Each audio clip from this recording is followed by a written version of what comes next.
আসসালামু আলাইকুম রহমতুল্লাহ। দেশ ও প্রবাস থেকে যারা আমাদের ভিডিওটা দেখতেছেন সকলকে জানাই আন্তরিক শুভেচ্ছা অভিনন্দন। আজকে ব্ল্যাক সোলজার ফ্লাই সম্পর্কে বেশ কিছু কথা আপনাদের সামনে তুলে ধরবো ইনশাল্লাহ। উদ্দেশ্য হলো অনেকেই নতুন উদ্যোক্তা রয়েছেন, তারা জানতে চান আমরা কিভাবে black soldier fly A to Z চাষ করা শিখব। তাদের জন্য বলবো, আপনি কয়েকটা বিষয় যদি খুব গুরুত্বের সহিত দেখেন তাহলে আপনি অনেক সুন্দরভাবে ব্ল্যাক সোলজার ফ্লাই চাষ করতে পারবেন। এখানে অনেকগুলো বিষয় দেখার আছে।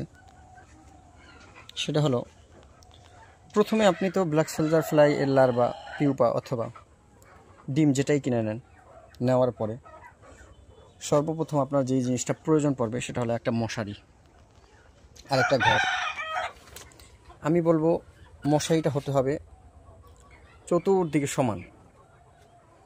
সমান বলতে এই যে বর্ডারটা দেখতেছেন, এই বর্ডারটা আপনার কর্নারগুলোর দিকে খেয়াল করেন। এই দেখেন এখানে একটা ভাঁজ দিয়ে দিছে। যারা মশারি বানায়, ওনারা স্বাভাবিক ন্যাচারাল যে মশারিগুলো বানায় প্রফেশনালভাবে সর্বদাই ওই রকম ভাঁজ দিয়ে দিছে। আপনি যখন নতুনভাবে মশারি বানাবেন তখন এইভাবে এই ভাঁজটা দিবেন না।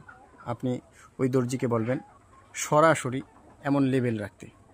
তাতে কি হবে, এখানে দেখেন এই যে কর্নারে মাছিতে ডিম পেড়ে দিছে।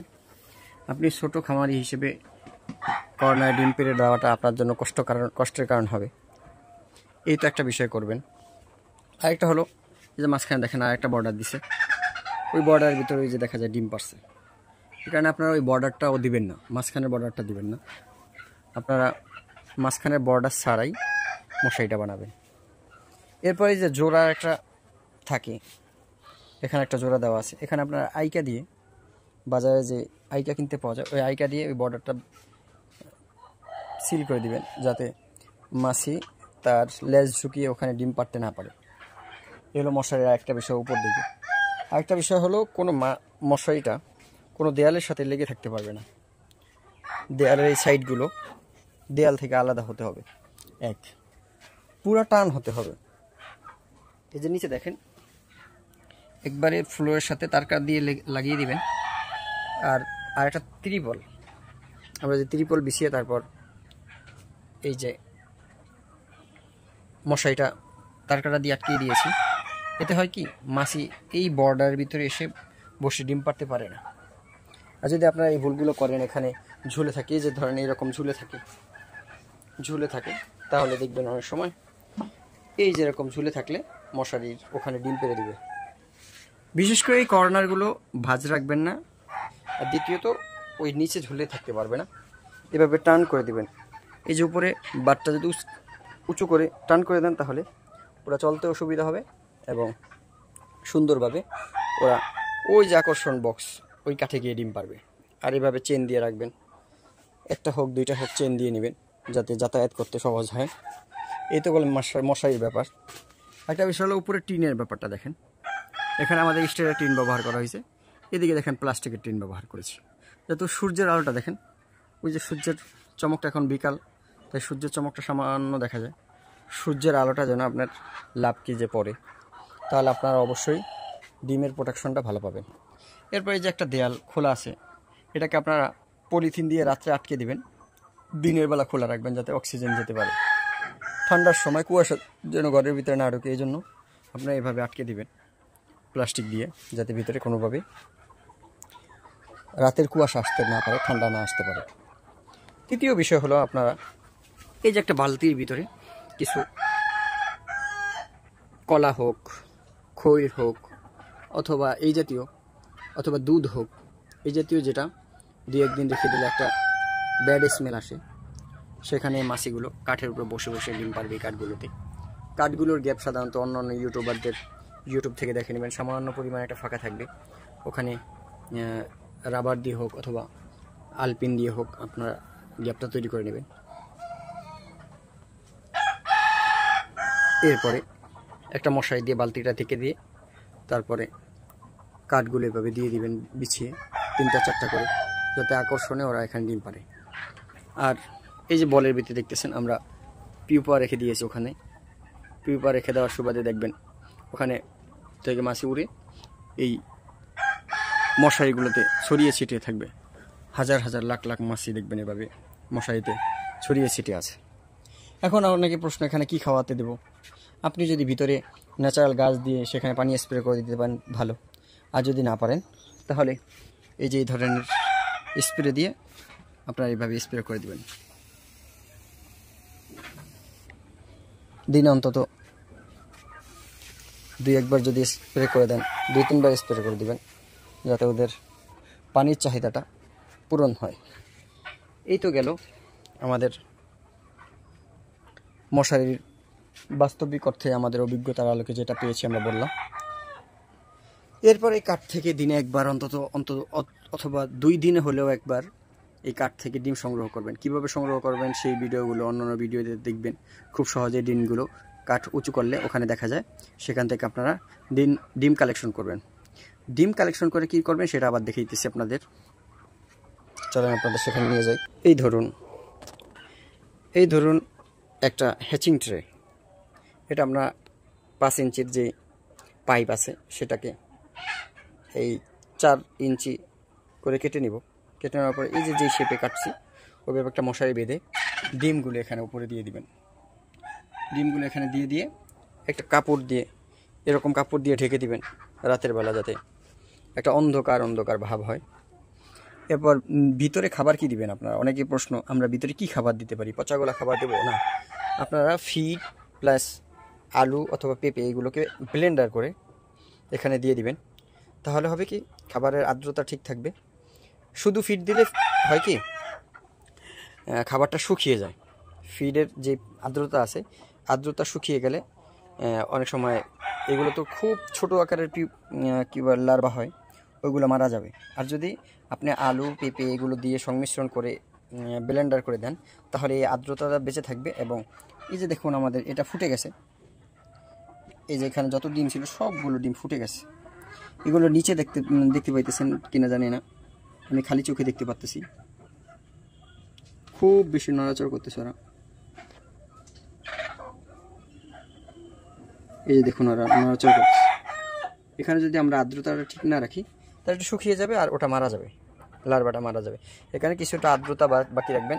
এত বেশি আর্দ্রতা রাখবেন না যেন বল বেয়ে ওরা নিচে পড়ে যায়, এমন আর্দ্রতা রাখবেন না। আবার এত কম রাখবেন না যেন ওরা শুকিয়ে মারা যায়। এভাবে আপনারা বলগুলোতে দিবেন সারি সারি করে। তবে খেয়াল রাখবেন এগুলো ঢেকে দিবেন রাতের বেলা, যাতে ইঁদুর এসে এগুলো আপনাদের এটা খেয়ে নষ্ট করতে না পারে। যখন এখান থেকে এগুলো 6 থেকে 7 দিন বয়স হয়ে যাবে লার্ভাগুলো, তখন কি করবেন সেগুলো আপনাদেরকে দেখাইতেছি। এই যে ধরুন একটা বলের ভিতরে আমাদের লার্ভা রয়েছে। লার্ভাগুলো এগুলো 6 দিন হয়ে গেছে মনে করেন, 6 দিন প্লাস হয়ে যাওয়াতে দেখেন এগুলো কিভাবে নিজেরা নড়াচড়া করতেছে এবং খাবার খাইতেছে। এগুলো এখানে যখন ঝরঝরা হয়ে যাবে, মোটামুটি ঝরঝরা এই সাইজের হয়ে যাবে, মোটামুটি মনে হবে যে না এগুলো এখন বল থেকে ঢেলে দিলে এগুলো অন্য খাবার গ্রহণ করতে পারবে। তখন আপনারা অনায়াসে এখান থেকে এই বল থেকে এইগুলোকে নামিয়ে এই হাউজে দিয়ে দিবেন। হাউজগুলো দেখেন সাধারণত ওই যে আমরা বল থেকে ঢেলে দিয়েছি হাউজে। আর একটা হাউস দেখেন, এই যে আমরা এখানে দিয়ে দিয়েছি হাউসগুলো। এই যে ধরুন হাউসগুলোর ভিতরে আমরা কি দিয়েছি খাবার, এই যে আমরা 2 বল খাবারেরটা এখানে ঢেলে দিয়েছিলাম লার্ভা। এখানে ঢেলে দেওয়াতে দেখা যাবে যে এখানে আমরা আলু পেঁপে কুমড়া কদু এগুলো খোসা এগুলো দিয়ে দিয়েছি। দিয়ে দেওয়ার পর এই যে আমরা এখানে গতকালকে 1 বল ঢেলে দিয়েছিলাম, 1 দিনের লার্ভা। আজকে আবার এই যে আপনাদের দেখানোর সুবিধার্থে এই লার্ভাগুলো এই বলের ভিতরে যেগুলো দেখা যাইতেছে এগুলোকে আমরা ঢেলে দিব। এই দেখুন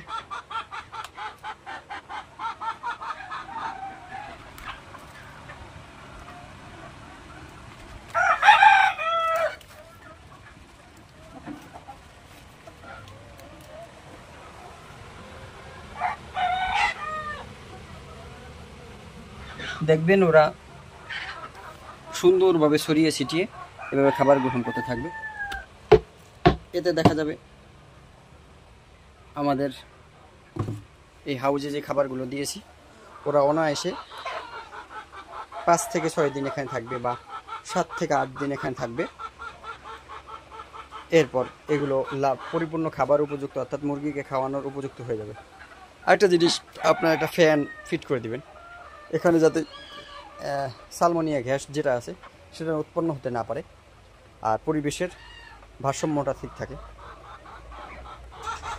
আরেকটা বিষয় হলো আপনাদেরকে জানানোর জন্য বলতেছি, আপনার এই ধরনের কল পেতে রাখবেন, ইঁদুরের কল। কারণ গতকালকে রাত্রেও আমরা একটা ইঁদুর মেরেছি এখান থেকে। ইঁদুর আপনার অগোচরে এটার ভিতরে নামবে, নেমে আপনাদের লার্ভাগুলো খেয়ে ফেলবে। আর এই যে জালিটা দেখতেছেন, এই জালি দিয়ে আমরা কি করব, এই যে এখানে যে খাবারগুলো দিয়েছিলাম আলু পেঁপের খোসা, এই খোসাগুলোর ভিতরে কিন্তু লার্ভা রয়েছে।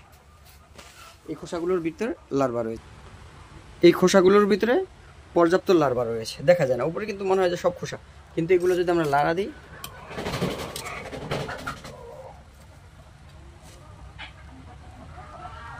পর্যাপ্ত লার্ভা রয়েছে। তো এখন অনেকের প্রশ্ন যে আমরা এই লার্ভাগুলোকে এই কি বলে ময়লাগুলো থেকে কিভাবে আলাদা করব, আলুর খোসা পেঁপের খোসা এগুলো থেকে কিভাবে আলাদা করব। তখন আমরা এখান থেকে এই জালির উপর উঠিয়ে দিব, বেলচা দিয়ে, এখান থেকে বেলচা দিয়ে এই জালির উপর উঠিয়ে দিলে উপরে খোসাগুলো এই জালির উপরে থেকে যাবে আর নিচে এই হাউজের ভিতরে লার্ভাগুলো চলে যাবে। তখন আমরা লার্ভাগুলো মুরগিকে অথবা মাছকে খাওয়াতে পারবো ইনশাআল্লাহ। এই ছিল আমাদের প্রাথমিক ভিডিও। আরেকটা বিষয় হলো, আরেকটা শেষ স্টেজ, সেটা হলো এত ডিম পারলো, লার্ভা উৎপাদন করলাম, ওখান থেকে উঠিয়ে মুরগিকে খাওয়াতে পারবো, কিন্তু আমরা মাদার পোকার জন্য পিউপা কোনটা রাখবো? অনেকে আমরা এইভাবে ঢালু করে দিয়েছিলাম, লার্ভা এখানে পড়বে, সেগুলো আমরা মাদারের জন্য রাখবো। কিন্তু এর চাইতে আর একটু সহজ হয়, ভালো হয়, সেটা হলো এই যে আমরা বলের ভিতরে রেখে দিয়েছি, দেখেন কিছু লার্ভা, এগুলো আমরা বলের ভিতরে রেখে দিয়েছি। এইগুলোকে আমরা হাই প্রোটিন খাবার দেবো, বিশেষ করে ফিড। এই খাবারগুলো দিলে ওরা পর্যাপ্ত খাবার গ্রহণ করে এবং সাইজে অনেক বড় হয়। এগুলো যত সাইজে বড় হবে, পিউপা যত বড় হবে, মাছি তত বড় হবে, তত বেশি ডিম পারবে। আর পিউপা যত ছোট হবে, মাছি তত ছোট হবে, তত ডিম পারবে না। এই কারণে সর্বশেষ আমাদেরকে কী করতে হবে, এই বলে অথবা নির্দিষ্ট কোনো একটা হাউজ, আমাদের যেহেতু জায়গা কম, নির্দিষ্ট হাউজে আমরা বেশি পরিমাণ হাই প্রোটিন খাবার দিয়ে, কি বলে, মাদার তৈরি করার জন্য হাই প্রোটিন খাবার দিয়ে আমরা সেগুলোকে লালন পালন করি। তাহলে সাইজে যেমন বড় হবে এবং ওইগুলো ডিমও তত বেশি পারবে। এই ছিল আমাদের A to Z আদ্যপান্ত ব্ল্যাক সোলজার ফ্লাইয়ের। বেশ সময় লাগিয়ে ভিডিওটা করলাম। আপনারা সকলেই মনোযোগ সহকারে দেখবেন আমাদের ভিডিওটা এবং আমাদের চ্যানেলটা লাইক এবং সাবস্ক্রাইব করে রাখবেন, এবং যারা খামারি উদ্যোক্তা রয়েছেন তাদের কাছে আমাদের এগুলো শেয়ার করে দিবেন, যাতে এক ভাই উপকৃত হতে পারে। যে কোনো খামারি যদি আমাদের একটা কথায়, আমার একটা কাজে উপকার পায়, তা সেটা আমাদের জন্য প্রশংসনীয় এবং দুনিয়া এবং আখিরাতের কল্যাণ। আল্লাহ তাআলা আমাদের সকলকে দুনিয়া এবং আখিরাতে সফল হওয়ার তৌফিক দান করুন। সকলেই নামাজ পড়বেন, সকলের প্রতি নামাজের দাওয়াত রইল। আসসালামু আলাইকুম ওয়া রাহমাতুল্লাহ।